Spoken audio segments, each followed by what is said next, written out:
Hello everyone, তো নিশ্চয়ই সবাই তোমরা ভালো আছো।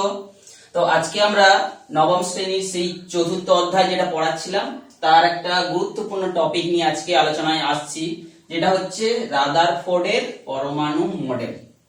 তো পরমাণুর মডেল সম্পর্কিত আমরা জানি থমসন তিনি তত্ত্ব দিয়েছিলেন, তার মডেল তিনি উপস্থাপনা করেছিলেন।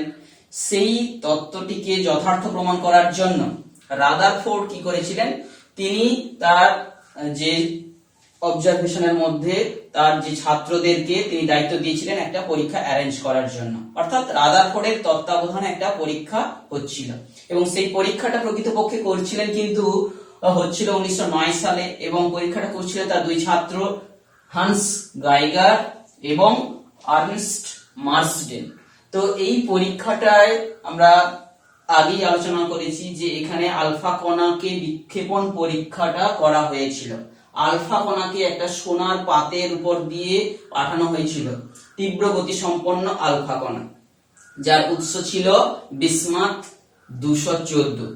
তো সেখান থেকে তার ফলাফলগুলো আমরা দেখছিলাম এবং সেই ফলাফলগুলোকে পর্যালোচনা করে এবং আরো পর্যালোচনা বা বিশ্লেষণ করে 1911 খ্রিস্টাব্দে বিজ্ঞানী রাদারফোর্ড তিনি পরমাণুর সুষ্ঠু গঠন সম্পর্কিত একটা তত্ত্ব তিনি দেবেন, সেটাই হচ্ছে পরমাণু মডেল, রাদারফোর্ডের পরমাণু মডেল। তো এইটার উৎস অর্থাৎ আমরা যেটা এক্ষুনি আলোচনা করলাম, এই মডেলটা দেওয়ার পেছনে তার যে উৎসটা কি ছিল, যে আলফা কণা বিক্ষেপণ পরীক্ষা।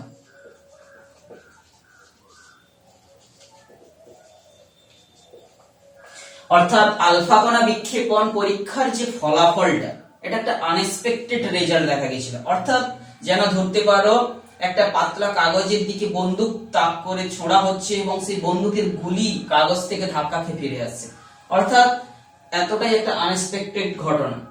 তো কারণ সেই ফলটাকেই তিনি ধীরে ধীরে পরমাণুর নতুন একটা গঠন সম্পর্কিত মডেল দিলেন, যেই মডেলটা দেওয়ার পরে কিন্তু থমসনের পরমাণু মডেলটা পরিত্যক্ত হয়ে গেল। সেই মডেলের মূল বিষয়বস্তুগুলো কি ছিল? মডেলটার মূল বিষয়বস্তু ছিল, মডেলটা কি ছিল, যে তিনি পরমাণুর দুটো সুস্পষ্ট অংশকে তিনি ভাগ করে নিয়েছিলেন। একটা হচ্ছে নিউক্লিয়াস অংশ, যে মডেলে ছিল পরমাণুর গঠন সম্পর্কিত দুটো অংশতে তিনি ভাগ করে নিলেন। একটা হচ্ছে পরমাণুর মূল যে মধ্যকার অংশ, যেখানে পরমাণুটার সমস্ত ধনাত্মক আধান কিংবা সমস্ত ভরটা যেখানে জমা রয়েছে। দ্বিতীয়ত, আর যেহেতু তিনি সেখানে দেখেছিলেন পরমাণুটা বেশিরভাগ ফাঁকা, তাহলে বাকি যে ফাঁকা জায়গাগুলোতে সেখানে কি রয়েছে, ইলেকট্রন নামক যে ঋণাত্মক আধানগ্রস্ত কণাগুলো কিন্তু বিভিন্ন কক্ষপথে ঘুরছে, অর্থাৎ তিনি সেটাকে নাম দিলেন ইলেকট্রন মহল। যদিও এই যে গঠনটা তিনি বিশ্লেষণ করলেন, এটা প্রকৃতপক্ষে অনেকটা সৌরজগতের গঠনের সঙ্গে কিন্তু তুলনা করা হতো, যে সৌরজগতে সূর্য যেমন কেন্দ্রবিন্দুতে থেকে বিভিন্ন কক্ষপথে বিভিন্ন গ্রহগুলো আবর্তন করছে, সেই রকম একটা সৌরজগতের মডেলের সঙ্গে এর তুলনা করা হয়েছিল। তো এক্ষেত্রে নিউক্লিয়াস এবং নিউক্লিয়াসের মধ্যে তাহলে কারা থাকছে না, ধনাত্মক কণা, তিনি যাদেরকে নাম দেবেন, অর্থাৎ সেইগুলোকে পরবর্তীকালে তিনি নাম দেবেন হচ্ছে প্রোটন।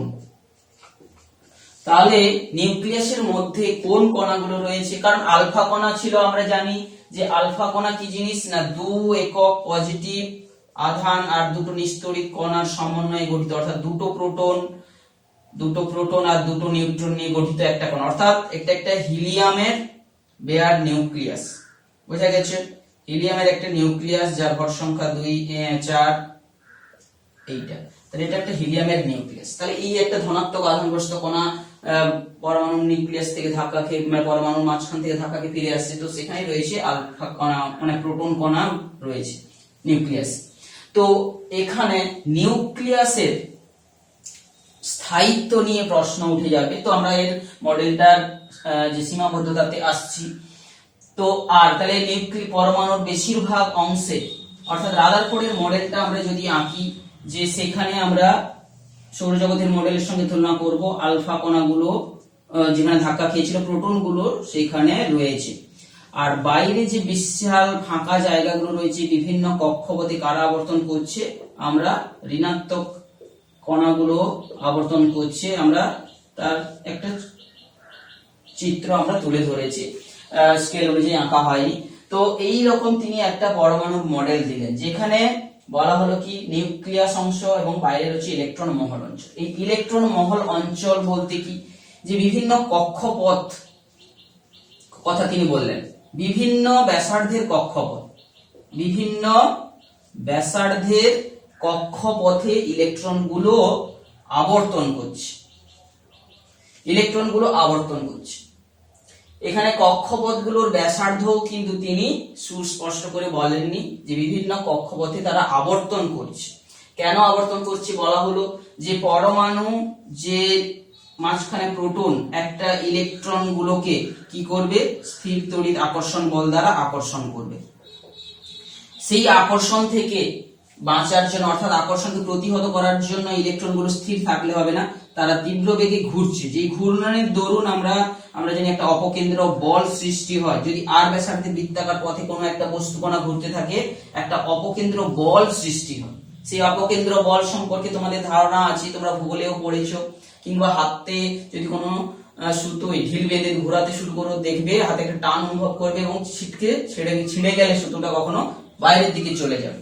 তো এই যে বলটা যত জোরে ঘুরবে তত বেশি অনুভূত হবে, যত ছোট হবে, আর এর ব্যাসার্ধের মানটা যত ছোট হবে দেখতে পাচ্ছ, তত বাইরের দিকে ছিটকে যাওয়ার সম্ভাবনা বেশি হবে। তো এই হচ্ছে এটা অপকেন্দ্র বল, সেন্ট্রিফিউগাল ফোর্স, আর সঙ্গে সঙ্গে স্থির তড়িৎ যে আকর্ষণ বল। এই দুটো বল পরস্পর সমানুপাতিক হয়ে বা সমান হয়ে পরস্পরকে ব্যালেন্স করছে, করে এইখানে তার দরুন কিন্তু ইলেকট্রনটা কখনো নিউক্লিয়াসে এসে পড়ছে না, যেখানে পজিটিভ আধানগ্রস্ত কণা রয়েছে। এইভাবে তিনি কক্ষপথগুলোকেও, এই ইলেকট্রন মহল অঞ্চলের যে কক্ষপথগুলোকে আবর্তন করছে, সেই কক্ষপথগুলোকে প্রথম কক্ষপথকে কে কক্ষপথ, কে, এল, এম, এন, এইরকম বিভিন্ন কক্ষপথে তিনি 7টি কক্ষপথের সাজেশন দিলেন, যে এরকম বিভিন্ন কক্ষপথে ইলেকট্রন গুলো আবর্তন করছে এবং কোন কক্ষপথে কটি করে আবর্তন করছে তার সম্পর্কিত একটাও তথ্য তিনি দিলেন, যে 2n² সূত্র অনুযায়ী ইলেকট্রন গুলো বিভিন্ন কক্ষপথে তারা থাকছে। তো তিনি এই যে রাদারফোর্ডের পরমাণু মডেল, অর্থাৎ পরমাণুটার একটা সুস্থির আকার আকৃতি এবং তার যে স্থায়িত্বের উপর ভিত্তি করে তিনি যে তত্ত্বগুলো দিয়েছিলেন, সেটাই হচ্ছে রাদারফোর্ডের পরমাণু মডেল। তো এই মডেলের কি একেবারে কোনো ভুল ত্রুটি নেই? পরবর্তীকালে এর বিভিন্ন বিজ্ঞানীদের পর্যালোচনার উপর ভিত্তি করে যে কিছু ত্রুটি দেখা যাবে। এই ত্রুটিগুলো কি? তাহলে নিউক্লিয়াস অঞ্চল এবং পরমাণুর যে ব্যাসার্ধ, এখানে আমরা একটা জিনিস জানতে পারি, যে পরমাণুর যে মূল ব্যাস, অর্থাৎ পরমাণুর সর্ববহিস্থ কক্ষতে যে ইলেকট্রনটা ঘুরছে বৃত্তাকার পথে, সেটাকে এখানে তিনি বৃত্তাকার পথই বলেছিলেন। তো বৃত্তাকার পথে যে ঘুরছে সেই যে কক্ষপথের যে ব্যাসটাই হচ্ছে পরমাণুর ব্যাস। এটা হচ্ছে 10⁻⁻10 মিটার অর্ডারের, এবং নিউক্লিয়াসটার ব্যাস তিনি বললেন যে 10⁻⁻15 মিটার অর্ডারের। অর্থাৎ আমরা পরমাণুর ব্যাস আর নিউক্লিয়াসের ব্যাসের যদি অনুপাত করি, আমরা দেখতে পাবো যে এটা প্রায় 1 লক্ষ গুণ বড়। একটা পরমাণুর যে মোট আয়তনের 1 লক্ষ ভাগের একটা ছোট্ট অংশে আছে নিউক্লিয়াস। তাহলে বোঝাই যাচ্ছে যে পরমাণুটা কতটা ফাঁকা। তো এই 1 লক্ষ ভাগ ফাঁকা থাকার জন্যই আমরা জানতে পারছি যে আলফা কণাগুলো সব বিক্ষিপ্ত হয়েই যাচ্ছিল। তো এইখানে তাহলে রাদারফোর্ড পরমাণু মডেলের যে নিউক্লিয়াস আর ইলেকট্রন মহলের যে বর্ণনা এবং ইলেকট্রনের অবস্থান সম্পর্কিত বর্ণনা, সেখানে তিনি দিলেন ইলেকট্রনের গতিবেগ সম্পর্কিত বর্ণনা, যে গতিবেগ অর্থাৎ যে গতির জন্য তারা পরস্পরকে ব্যালেন্স করে আছে। এবং এই ইলেকট্রন মহল এবং পরমাণু মডেলটা অনেকটা সৌরজগতের সঙ্গে তিনি তুলনা করলেন, যে সৌর জগতের গ্রহগুলো এবং সঙ্গে সঙ্গে আমরা ইলেকট্রন গুলো কিন্তু জানবো যে একটা নিজের অক্ষের উপর বেস করে আবর্তন করতে করতে কিন্তু নিউক্লিয়াসকে তিনি বললেন যে আবর্তন করে, এবং সৌরজগতের বিভিন্ন গ্রহগুলো বা পৃথিবীর ক্ষেত্রে যেমন তারা নিজের অক্ষের উপর ঘুরতে ঘুরতে সূর্যকে পরিক্রমণ করে, এক্ষেত্রে যে ইলেকট্রন গুলো ঠিক একই রকম নিজের অক্ষের উপর আবর্তন করতে করতে এখানে তারা ঘুরতে থাকে। তো এইরকম এটাই হচ্ছে রাদারফোর্ডের পরমাণু মডেল। তো এই মডেলের আরো কিছু সীমাবদ্ধতা এখানে আমরা আলোচনায় চলে আসবো। কি সমস্যা দেখা গেল এই যখন মডেল তিনি দিলেন, তার কি সমস্যা দেখা গেল? সমস্যাটা হলো কি, তো যখনই তিনি যে পরমাণুর স্থায়িত্ব সম্পর্কে তিনি যে তথ্য দিয়েছিলেন যে ইলেকট্রন গুলো তীব্র গতিতে ঘুরছে, যার ফলে হচ্ছে দুটো বল পরস্পর ব্যালেন্স করছে, কিন্তু যে আমাদের সাধারণ তড়িৎচুম্বকীয় তত্ত্ব কি বলছে, একটা আধানগ্রস্ত কণা, এই আধান যখন ত্বরণে গতিশীল হয়, ত্বরণ কখন হচ্ছে, এই যে এটা তো ঘুরছে গতিতে, কিন্তু এর গতির যে অভিমুখ অবিরত কিন্তু প্রত্যেক মুহূর্তে চেঞ্জ হচ্ছে। সেই গতির আমরা জানি গতির মান এবং দিক দুটো নিয়েই হচ্ছে গতি একটা ভেক্টর রাশি, যেহেতু এর দিক অবিরত চেঞ্জ করছে তাহলে এই বেগটাও চেঞ্জ হচ্ছে। বেগ চেঞ্জ হওয়া মানেই হচ্ছে এই কণাতে একটা ইলেকট্রনের কিন্তু ত্বরণ রয়েছে। তো এই ত্বরণ যুক্ত কোনো আধানগ্রস্ত কণা, আমরা যে তড়িৎচুম্বকীয় তরঙ্গ থেকে জানি যে ত্বরণযুক্ত আধানগ্রস্ত কণা, ত্বরণযুক্ত, তাহলে এখানে ইলেকট্রনটার একটা ত্বরণ সৃষ্টি হচ্ছে, কারণ তার বেগ এর অভিমুখ প্রতি মুহূর্তে পরিবর্তন হচ্ছে। তো এই বেগের অভিমুখ প্রতি মুহূর্তে বদলানোর জন্য এখানে তার ত্বরণ সৃষ্টি হচ্ছে। সেই ত্বরণযুক্ত আধানগ্রস্ত কণা কিন্তু ইলেকট্রোম্যাগনেটিক ওয়েভ ছাড়ে। তরঙ্গ তত্ত্ব ওটাই বলছে যে তড়িৎগ্রস্ত কোনো কণাই ত্বরণস গতিশীল হলে সে তরঙ্গ ছাড়বে, শক্তি ছাড়বে। তো যদি সে শক্তি ভাবে ইলেকট্রোম্যাগনেটিক ওয়েভ ছাড়ে, এটাই হবে তার হচ্ছে কন্টিনিউয়াসলি ছেড়ে ছেড়ে যাবে, অর্থাৎ নিরবিচ্ছিন্নভাবে ইলেকট্রোম্যাগনেটিক যে শক্তি তড়িৎচুম্বকীয় শক্তি সে বিকিরণ করবে, এবং বিকিরণ করলে তার শক্তি অবশেষে হারাতে যখনই হারাবে তার ব্যাসার্ধ ছোট হতে হতে হতে হতে হতে হতে সে একসময় নিউক্লিয়াসে এসে ইলেকট্রনটা পড়ে যাবে। তো দুটো জিনিস দেখতে পাওয়ার কথা, সেই জিনিসটা কি সীমাবদ্ধতাটা, যে এক নম্বর হচ্ছে অস্থায়ী হয়ে যাওয়ার কথা। ইলেকট্রনটা যদি নিউক্লিয়াসে এসে পড়ে যায়, অর্থাৎ অস্থায়ী পরমাণু হয়ে যাবে। পরমাণুর স্থায়িত্ব, অর্থাৎ স্থায়িত্ব নিয়ে প্রশ্ন উঠে যাবে। পরমাণুর স্থায়িত্বটা কিন্তু ব্যাখ্যা করা যাচ্ছে না, কি যেইভাবে ইলেকট্রনটা যদি পড়ে যায় মুহূর্তের মধ্যেই তো এসে নিউক্লিয়াসে এসে পড়বে, তার স্থায়িত্ব থাকবে না। দ্বিতীয় আর একটা সীমাবদ্ধতাটা যেটা কি, যে পরমাণুগুলো যদি এইভাবে তার মধ্যে থাকা ইলেকট্রনটা যদি এইভাবে কন্টিনিউয়াস নিরবিচ্ছিন্নভাবে শক্তি ছাড়ে, তাহলে কোনো একটা পরমাণুর কাছ থেকে আমরা নিরবিচ্ছিন্ন বর্ণালী পাওয়ার কথা, নিরবিচ্ছিন্ন যে বর্ণালী এইটা পাওয়ার কথা পাই না পেয়ে আমরা পাচ্ছি কি রেখা বর্ণালী পাই। তাহলে আমরা সীমাবদ্ধতায় বলবো যে পরমাণুর স্থায়িত্ব ব্যাখ্যা করতে পারে না, তাছাড়া দ্বিতীয়ত রেখা বর্ণালীর যে উৎস ব্যাখ্যা করতে পারে না। তো এখানে চলে আসছি এই বর্ণালী বা রেখা বর্ণালী বিষয়টা নিয়ে আলোচনাতে। বর্ণালী কি জিনিস তোমরা পড়েছো যারা, যে আমরা জানি আলো যখন যে কোনো প্রিজমের ন্যায় কোনো স্বচ্ছ প্রতিসারক মাধ্যমের মধ্য দিয়ে যায়, সে বিশ্লিষ্ট হয়ে যায় যে 7টা ভাগে। সেই যে রঙের 6টা দেখা যায় পর্দায় ধরলে, সেটা হচ্ছে বর্ণালী। সেই বর্ণালীটাকে আমরা বলে থাকি,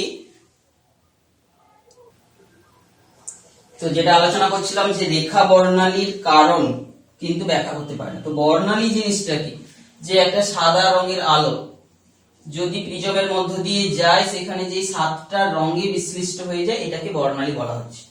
তো একটা পরমাণুগুলোকে যখন উত্তপ্ত করে কোনো গ্যাসীয় উপাদানে রূপান্তরিত করে কোন একটা বদ্ধ চেম্বারে রাখা হবে, সেই পরমাণুগুলো কে যদি উপযুক্ত শক্তি দেওয়া হয়, কি হবে, সেই শক্তি পাওয়ার পরে তার কাছ থেকে আমরা যে আলোর যে রেখা পাচ্ছি, আলোর যে ছটা পাচ্ছি, সেটাকেই বলা হচ্ছে সেই পরমাণুর বর্ণালী।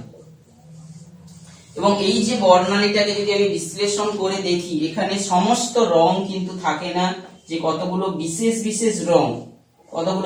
বিশেষ রং এখানে আমরা পেয়ে থাকি, কিংবা কতগুলো যদি ওই সমস্ত যে গ্যাসীয় পরমাণুর, যে কোনো পরমাণুর একটা গ্যাস নিয়ে তার মধ্য দিয়ে যদি আমরা সমস্ত রঙের সমস্ত যে কম্পাঙ্কের আমরা আলো পাঠাই, তার মধ্যে কতগুলো বিশেষ গুলোকে কেবলমাত্র সে শোষিত হয়ে যাবে। তো যখনই, অর্থাৎ শোষণ বর্ণালী কিংবা বিকিরণ বর্ণালী যাই বলি না কেন, যেগুলো পেয়ে থাকি সেইগুলো কি জিনিস, সেইগুলো হচ্ছে একটা রেখা বর্ণালী। তো এই রেখা বর্ণালীর যে কারণগুলোকে কিন্তু ব্যাখ্যা করতে পারা গেল না। তো রেখা বর্ণালী প্রকৃতপক্ষে কিন্তু এই যে রেখা বর্ণালীগুলো, এটাই কিন্তু বিভিন্ন পৃথক যে পরমাণুর একটা ফিঙ্গারপ্রিন্ট আমরা বলতে পারি। যে এখানে এই পরমাণু নিলে, এই যে এটাকে বলা হচ্ছে ডিসচার্জ টিউব।